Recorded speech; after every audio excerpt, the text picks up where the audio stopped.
నమస్తే, welcome to yo-yo TV. ప్రస్తుతం మనం ఉస్మానియా యూనివర్సిటీలో ఉన్నాం. అయితే ఉద్యమాల గడ్డ అయినట్టు ఉస్మానియా యూనివర్సిటీలో ఇకపై ధర్నాలు కానీ ర్యాలీలు కానీ మీటింగ్లు చేయొద్దంటూ కూడా ఒక సర్క్యులర్ జారీ చేయడం జరిగింది. సో ఆ సర్క్యులర్ చుట్టే ఈ ఉద్యమ నాయకులు కానీ విద్యార్థి నాయకులు కానీ ఏబీపీ సంఘాలు కానీ చాలామంది గత 4-5 రోజులుగా ధర్నాలు కూడా చేస్తున్న పరిస్థితి. సో మాట్లాడించే ప్రయత్నం చేద్దాం. మనతో పాటు మాట్లాడడానికి ఓయూ మైపాల్ అన్న గారు ఉన్నారు. అన్నతో మాట్లాడదాం. మరి అన్న ఎట్లా స్పందిస్తున్నది? అన్న నమస్తే. సో ఏంటన్నా మరి సర్క్యులర్ చుట్టే గత 2-3 రోజులుగా విద్యార్థి నాయకులు వీళ్ళందరూ తిరుగుతూ ఉన్నారు. ఏం చెప్పదలుచుకున్నారు? అసలు మీరేం చెప్తారు? ఈ సర్క్యులర్ రావడం గల కారణం ఏమైందో? సర్క్యులర్ ఎందుకు వచ్చిందో కానీ రావడం మాత్రము వాళ్ళు చాలా పెద్ద తప్పు చేసిర్రు. కొరివితోని తల గోక్కున్నట్టే. ఉస్మాన్ యూనివర్సిటీతో పెట్టుకోవడం అంటే వాళ్ళు కొరివితోని గోక్కున్నట్టే. ఇది ఎప్పటికైనా విత్డ్రా చేసుకోవాల్సిందే, ఎవడు ఊరుకోడు. ఉస్మాన్ యూనివర్సిటీలోనే ప్రొహిబిషన్ ఆఫ్ ధర్నాని కాదు, దేశంలో ఎక్కడ కూడా ధర్నా చేయకూడదని పెట్టడానికి ఎక్కడ లేదు. ఎందుకంటే ఎవరికి అన్యాయం జరిగినా, ఈవెన్ సొంత ఇంట్లో అయినా సరే, ఈవెన్ రేవంత్ రెడ్డి ఇంట్లో అయినా సరే, ఇప్పుడున్న వీసీ ఇంట్లో అయినా సరే, వాళ్ళ కుటుంబ సభ్యులకు అన్యాయం జరిగితే వాళ్ళ కుటుంబ సభ్యులు కూడా వాళ్ళ ఇంట్లో కానీ బయట కానీ వచ్చి నిరసన వ్యక్తం చేస్తారు. నీ ఇంట్లో తల్లిని ఒక మాట అంటేనే ఆమె అలుగుతుంది. మీ సొంత సతీమణి అయినా సరే నువ్వు సరిగ్గా ఒక మాట అంటే అలుగుతుంది, నువ్వు చెప్పినట్టు చేయకపోతే. నీ కూతురు అలుగుతుంది, కొడుకు అలుగుతాడు. అదే నిరసన. మీరు మాట్లాడింది తప్పు అని అడుగుతారు. అట్లా నిరసనలను నువ్వు సంఖ్యలతో బంధిస్తా అంటే అక్కడ మీరు చూడొచ్చు. ఆ ఏబీవీపీ వాళ్ళు కూడా సంఖ్యలతో చేస్తున్నారు. ఈవెన్ ఎంత దుర్మార్గం అంటే ఎన్ఎస్యూ వాళ్ళు కూడా, ఈవెన్ వాళ్ళ కాంగ్రెస్ వాళ్ళు కూడా ధర్నా చేస్తారు.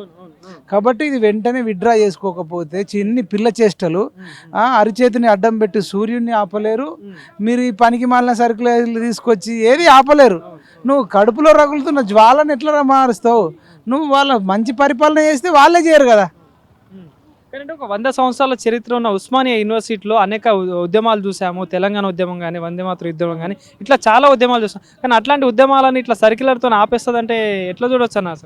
అసలు బుద్ధి జ్ఞానం ఉందా? ఇక్కడనే ఎన్నో ఉద్యమాలు జరిగినాయి. టియర్ గ్యాసులతోని, లాఠీ తూటలతో ఎన్ని కొట్టినా కానీ చేసిర్రు. ఇదే రేవంత్ రెడ్డి, ఇదే ఆర్ట్స్ కాలేజ్ ఇక్కడ వచ్చి ఈయన ఎత్తుకొచ్చిర్రు. పెద్ద ఈయన బాహుబలి అయినట్టు, ఈయన అదైనట్టు వీళ్ళు మా వాళ్ళు ఎత్తుకొచ్చి వేసి నెత్తి మీద కూర్చుని పెడితే ఇప్పుడు మళ్ళీ వచ్చి ఇదే ఆర్ట్స్ కాలేజ్ మీద తొక్కుతా అని చూస్తున్నాడు. నువ్వు ఆర్ట్స్ కాలేజీని కానీ ఉస్మాన్ యూనివర్సిటీ కానీ తొక్కే దమ్ము ఎన్ని గుండెలు కావాలా నీకు?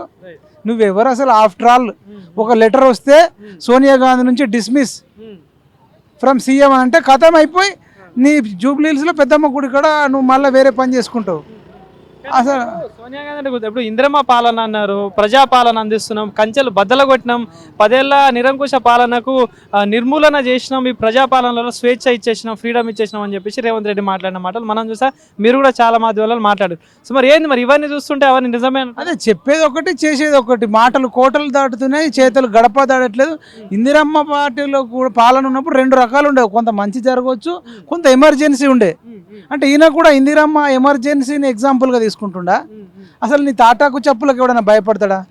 మాకు సంబంధం లేదని చెప్పేసి కొందరు వీళ్ళు కాంగ్రెస్ వాళ్ళు అంటున్నారు. వీసీనే మొత్తం బదనం చేస్తున్నారు. మరి వీసీ తప్పు చేసినప్పుడు మరి మీరు ఫోన్ చేసి అడగండి కదా. మీరు అందరు ఇంటెలిజెన్స్ ఏం చేస్తుంది? పోలీసు వాళ్ళు ఏం చేస్తున్నారు? ఈ స్టూడెంట్స్ ఉన్నారు, ఇక్కడ ఉన్న ఫోన్లు ఎవరు సీఎం లేపుతలేడా? విద్యాశాఖ ఎవడు? ఆ విద్యాశాఖ మంత్రి లేడా? లేదంటే మీ సీతకి ఎటువైంది? సీతకి ఇక్కడ వచ్చి ధర్నా చేయలేదా? బట్టి విక్రమార్క చేయలేదా? రేవంత్ రెడ్డి చేయలేదా? అద్దంకి దయాకర్ చేయలేదా? బల్మూరు వెంకట్ చేయలేదా? మహేష్ గౌడనే చేయలేదా?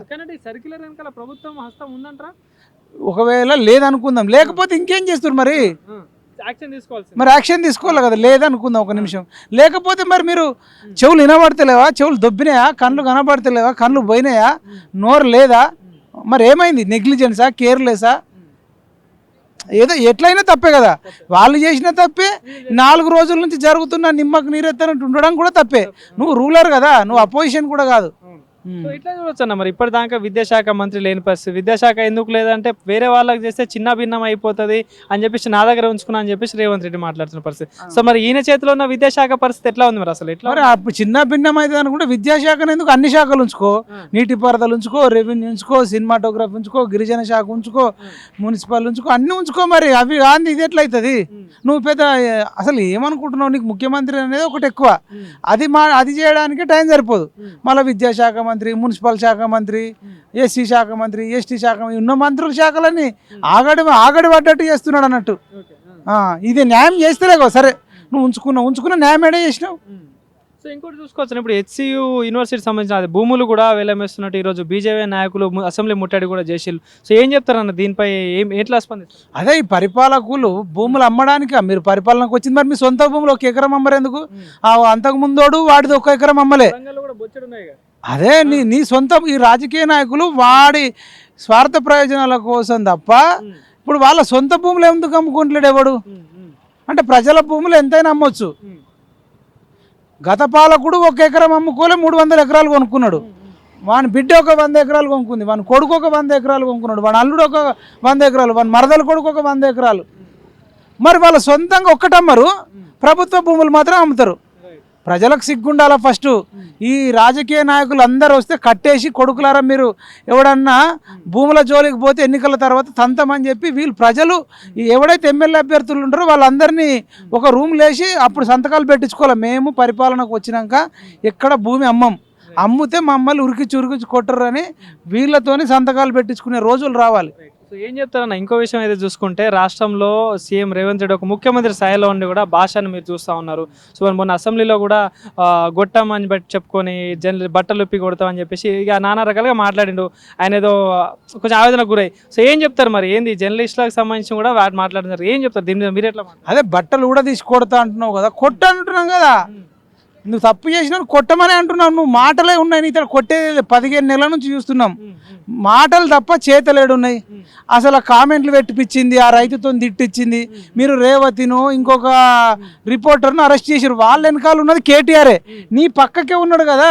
నువ్వు రేవతిని తీసుకుపోయి చెంచలగూడలో వేస్తే వీడు కేటీఆర్ పోయి తీసుకొచ్చిండు అంటే చేపించిందే కేటీఆర్. మరి వాడిని బట్టలు కూడా తీయకుండా నేను బట్టలు కూడా తీస్తా అరుసుడే తప్ప ఖర్చుడు ఎక్కడిది అంటున్నా. వాళ్ళది ఒకటి. నువ్వు కేటీఆర్ నీ పక్కకు ఉన్నాడు, మీరు 63 మంది ఎమ్మెల్యేలు ఉన్నాడు, స్పీకర్ మీ ఓడే, వెళ్ళి కేటీఆర్ బట్టలు విడదీస్తే అయిపోతుండే కదా. ఎవడద్దన్నాడు? అసలు ఆపింది ఎవడు? ఈ బూత్ కామెంట్లు పెట్టేది వాళ్ళే. అన్ని మీడియాలో ఇప్పుడు మన ఛానల్ కిందకి వస్తారు, బూతులు పెట్టిస్తారు. అట్లాంటి వాళ్ళని కొన్ని 100 మందిని పోస్ట్ చేసిండు. ఆ పెట్టేటోడిది తప్పు కాదు, పెట్టించినోడు కేటీఆర్ హరీష్ రావు ఇద్దరు పక్కకే ఉన్నారు. వాళ్ళ బట్టలు ఇప్పలే. యశోద హాస్పిటల్కి పోయి కేసీఆర్ చూసి వచ్చినావు, అప్పుడు కేసీఆర్ బట్టలు ఇప్పలే. మరి ఆ ముగ్గురు మేను ఊళ్ళో బట్టలు ఇప్పకుండా నువ్వు ఎవరి బట్టలు ఇప్పుతావని అడుగుతున్నా. ఎట్లా చూసుకోవచ్చు మరి ఎట్లా అనిపిస్తుంది? మరి కాంగ్రెస్ పాలన 7.5 పాలన పూర్తయిపోయింది. సో మొన్న ఎమ్మెల్సీ ఎలక్షన్లో కూడా మీరు గ్రౌండ్లో వెళ్ళి కూడా తిరిగిన పరిస్థితి, కానీ ఎమ్మెల్సీ అధికారంలో ఎమ్మెల్సీ కూడా అది అటు బీజేపీ గెలిచిన పరిస్థితి, ఇటు కాంగ్రెస్ పార్టీ అధికారంలో ఉంటే అక్కడ బీజేపీ పార్టీలు గెలిచిన పరిస్థితి. ఏం చెప్తావు అసలు ఎట్లాంటి సమస్యలు చూసినా? ఇప్పుడు కేసీఆర్కు 10 ఏళ్ళలో వచ్చిన వ్యతిరేకత ఈయనకు 15 నెలల్లోనే వచ్చింది. మొన్ననే ప్రభుత్వం వచ్చి ఎమ్మెల్సీలు 3టికి 3 ఓడిపోయారంటే ఇంకా పట్టభద్రులు నీ పరిపాలన నచ్చట్లేదని వాళ్ళు ఓటు రూపంలో కూడా చెప్పారు. సరే మేమంటే మాట్లాడితే వాళ్ళు పదవి ఇవ్వకపోతే మాట్లాడిరాను, లేకపోతే ఇంకోటి ఇవ్వకపోతే మాట్లాడిరాను, ఏదో బట్టగాల్సి మీద పడేయచ్చు. ప్రజలు ఓటర్లే బుద్ధి చెప్పారు కదా, నువ్వు నచ్చలేదయ్యా రేవంత్ రెడ్డి, నీ బిహేవియర్ నచ్చట్లేదు, నీ మాటలు నచ్చట్లేదు, నీ దొంగ మాటలు నీ అబద్ధాలు నచ్చట్లేదని వాళ్ళు అనుకొని ఓటు రూపంలో వ్యతిరేకంగా చేశారు కదా. మరి ఇంకా అంతకంటే ఏంది? నెక్స్ట్ 1 సీట్ కూడా కాంగ్రెస్ గెలుస్తుంది అనేది డౌటే అని అంటారు. ఇట్లనే ఉంటే ఈ సర్క్యులర్ వెనుకకు తీసుకోకపోయినా, ఈ మాటలు ఇట్లనే కొనసాగినా ఉంటది. కొడంగల్లో ఈ రేవంత్ రెడ్డిని ఓడగొట్టడానికి డప్పు పట్టుకొని మరీ కొడంగల్కి పోతాం. నెక్స్ట్ ఈయన ముఖ్యమంత్రి కాదు కదా, ఎమ్మెల్యే కూడా కాని పరిస్థితి ఉంటది. కానీ ఇప్పుడు దగ్గరలో స్థానిక సంస్థల ఎన్నికలు కూడా రాబోతున్నాయి కదా, మరి అప్పుడు ఏంటి మళ్ళీ రంగంలో దిగడం? ఇప్పుడు స్థానిక సంస్థలు ఎట్లుంటుంది అంటే ఆ ఊర్లో ఉండే క్యాండిడేట్ చాలా మంచి వ్యక్తి అనుకోండి, మనం ఎన్ని చెప్పినా వాళ్ళు అతనికి ఓటేస్తారు. అది పెద్దగా సీరియస్గా తీసుకోవాల్సిన అవసరం లేదు. బట్ జిహెచ్ఎంసీ ఎలక్షన్లో మాత్రం ఉంటుంది, పెద్ద మొత్తంలో ఎఫెక్ట్ పడుతుంది. జిహెచ్ఎంసీలో మాత్రం బుద్ధి చెప్తారు. ఇంకో అంశం అన్న, అయితే నిన్న అసెంబ్లీలో కూడా చూసాం తీన్మార్ మల్లన్న సో కేటీఆర్ని కానీ హరీష్ రావుని కలిసిన పరిస్థితి. సో మరి ఎట్లా ఏమనుకోవచ్చు, మరి ఏం జరిగి ఉండొచ్చు అనుకో? ఒక పక్కన బీసీ నినాదం కోసం బీసీలకు న్యాయం చేయాలని కలిసిన అని చెప్పేసి ఆయన అంటున్న పరిస్థితి. సో ఏం చెప్తారు, మీరేం చెప్తారు? అదే బీసీల కోసం నేను బొంత పురుగునైనా ముద్దు పెట్టుకుంటా అనే సిద్ధాంతాన్ని ఫాలో అవుతా అంటుడు. బొంత పురుగును ముద్దు పెట్టుకోగాని నిన్ను చంపుతాను ఎట్లా ముద్దు పెట్టుకుంటావు అంటున్నాం. నిన్ను చెంచలగూడ జైల్లోనో చెర్లపల్లి జైల్లోనో నన్ను చంపపోయిర్రు, నాకు ఆగస్టు 15 నాడు డెంపిల్స్ పట్టుకొని వచ్చిర్రు, నన్ను చంపడానికి వస్తే నన్ను అసలు ఆ రోజు వాళ్ళ భార్య అమిత్ షా గారిని కలవడము, వీళ్ళు కాంగ్రెస్ వాళ్ళు కూడా సీతక్క వాళ్ళు వీళ్ళు సపోర్ట్ చేయడము, ఇవన్నీ చేసి మనలాంటి మనలాంటి యూట్యూబ్ ఛానల్ అందరం కలిసి అయ్యో పాపం చంపుతారేమో, మనం సబ్బండ వర్గాలు సపోర్ట్ ఉండాలని చెప్పి ఈ యూట్యూబ్ ఛానల్ కానీ సామాజికంగా ఉండే బీజేపీ కాంగ్రెస్ వాళ్ళు అందరూ కలిసి ఎక్కడ చంపేస్తారేమో అని చెప్పేసి మనం అందరం కలిసి రక్షించుకుంటే, మళ్ళీ సంపుతన్నోడితోనే సావాసం చేస్తా అంటున్నావు అంటే ఇప్పుడు కేటీఆర్ అనేటోడు మద్దతు ఇస్తే బీసీలకు న్యాయం జరుగుతుంది, లేకపోతే జరగదా? అదే నోరుతోని వాడు దొంగ, వాడు లుచ్చా, వాడు లంగా, 1,00,000 కోట్లు తిన్నాడు, రకుల్ రావు, డ్రామా రావు, వాడు పెద్ద పోరంబోకు, హరీష్ రావు అనేటోడు అనకుండా వాడు నాకేస్తాడు, వాడు 3 అడుగుల బుల్లెట్ కాదు, వాడు అందరికంటే ఈ దేశంలోనే డేంజర్ అని చెప్పినావు. అంటే నువ్వు బీసీలు కోసం అంటే ఇప్పుడు హరీష్ రావు సంతకం పెడితే ఏదుందా, కేటీఆర్ సంతకం పెడితే ఏదుందా? వాళ్ళంటే ఇష్టం లేకనే ఎంపీ ఎలక్షన్లో 0 వచ్చింది.